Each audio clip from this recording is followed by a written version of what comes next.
Bismillahirrahmanirrahim. Assalamu alaikum grade 8. Welcome to online science class. Today is your day 2 and week 3. We were studying and basically we were revising chapter number 2, human organ system, and we will study some of the topics from chapter number 2, just like the peripheral nervous system, its type, and the structure of neuron and the kidney. Okay, the first topic is peripheral nervous system. What is basically peripheral nervous system? Peripheral nervous system consists of nerves arising from the brain and spinal cord. So basically all the nerves that are present in the central nervous system, in the brain and spinal cord, they are together called the peripheral nervous system. Peripheral nervous system is present at the periphery of the body, at the extremities of the body like arms and legs. Okay, the peripheral nervous system consists of nerves arising from brain and spinal cord. It consists of all the nerves entering and deporting into the brain and spinal cord. Peripheral nervous system consists of cranial nerves.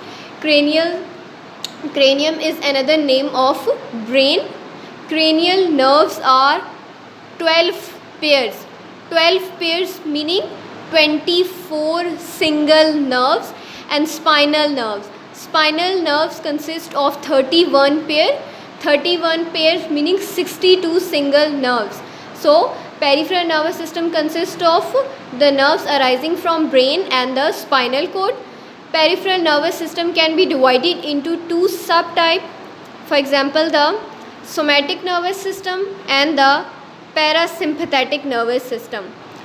Somatic and parasympathetic nervous system is responsible for the fight and flight action. Somatic nervous system control all the conscious activities. Conscious activities are the activities which are under the control of human beings, which we can do with our will. And parasympathetic nervous system consists of nerves which prepares the body for the fight and flight action, and they control all the unconscious activities which are not under the control of human will. Somatic nervous system prepares the body for any kind of dangerous activities, and sympathetic nervous system is basically responsible for calming the body. It is responsible for alarming the body in order to cope up the situation, and it is responsible for calming the body. The next topic is what are the voluntary actions and the involuntary actions. Voluntary action takes place with will. They use the brain, and they include all the conscious activities which are under the control of human beings. Voluntary activities are the conscious process, and involuntary activities, they takes place without the will of human being, and they use spinal cord, and they include all the unconscious activities or process. This is very important actions, the voluntary action and the involuntary action. Voluntary action are the conscious processes, and involuntary are the unconscious. Next is the structure of neuron. Basically, neuron is the basic unit of nerve. The nerve cells are called the neuron. The structure of nerve cell is just like this. It consists of first part, in which the nucleus is present. This part is called the cell body, and arising from the cell body there are very fine branches. They are called the dendrite. What? Dendrite. The structure of neuron consists of number 1 part cell body and number 2 part axon. The cell body consists of fine thread-like structure. They are called the dendrite. Dendrite is responsible for transferring information into the neuron. Next part is called the axon. This curvy part is called the axon, and around the axon an insulator sheet is present. This insulating sheet is called myelin sheet. Insulation enables the axon to not absorb any kind of energy, so the message is transferred from the cell body up to the axon.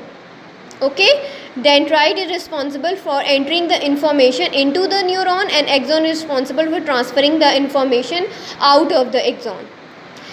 Next is when two neurons are joined together at a point. For example, these axons are joined together by the dendrite of next neuron.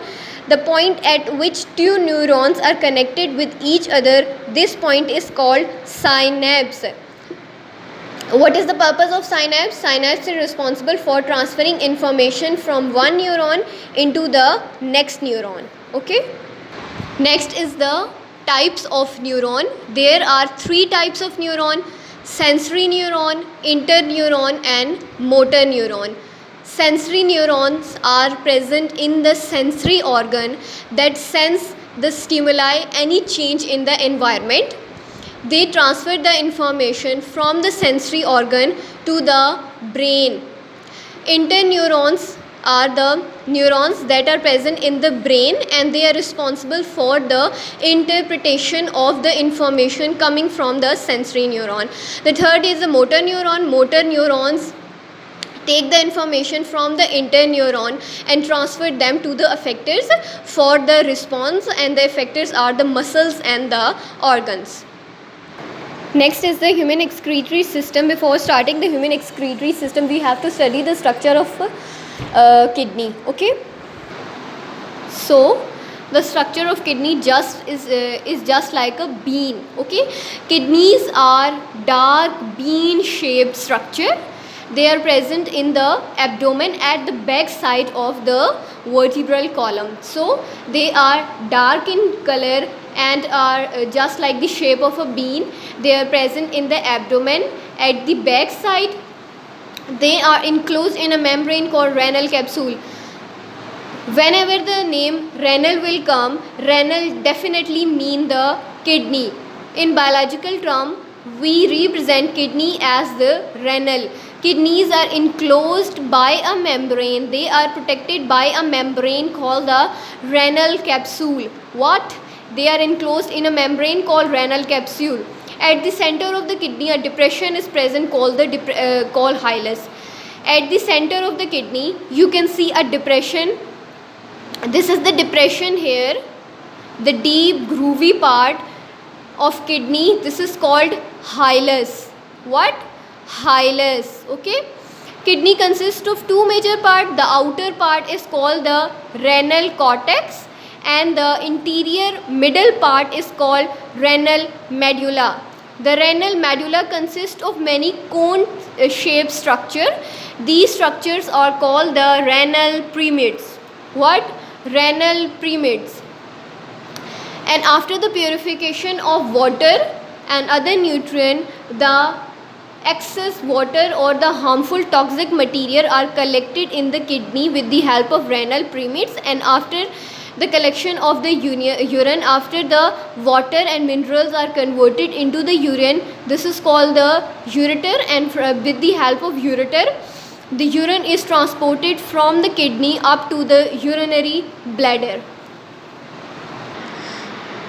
Our next topic is the human excretory system. What is excretory system? Excretory system transport the toxic liquidy substance out from the body. And what is the main part of excretory system? Kidneys are the main part of excretory system. One kidney a little bit lower than the right kidney is little bit lower than the left kidney. Why? Because above the right kidney a very largest organ of the body, liver, is present. That's why it has adjusted a little bit lower. After the production of urine is transported from the kidney with the help of a tube into the urinary bladder, and this tube is called the ureter. This sac-like structure is an elastic muscular organ, and this is called urinary bladder. This is responsible for holding the urine for a temporary time. And the last part of excretory system is a small tube. This is called urethra. Urethra is responsible for the transportation of urine out from the body. It is responsible for expulsion of the urine from the body. What is the function of the excretory system? Different parts. Ureter carry urine from the kidney into the urinary bladder. Urinary bladder is an elastic muscular organ and is responsible for the storage of the urine for the temporary time. Why it is elastic? Because after the urine has been filled into the bladder, it plays the role just like an elastic. It recoils and it contracts and relaxes.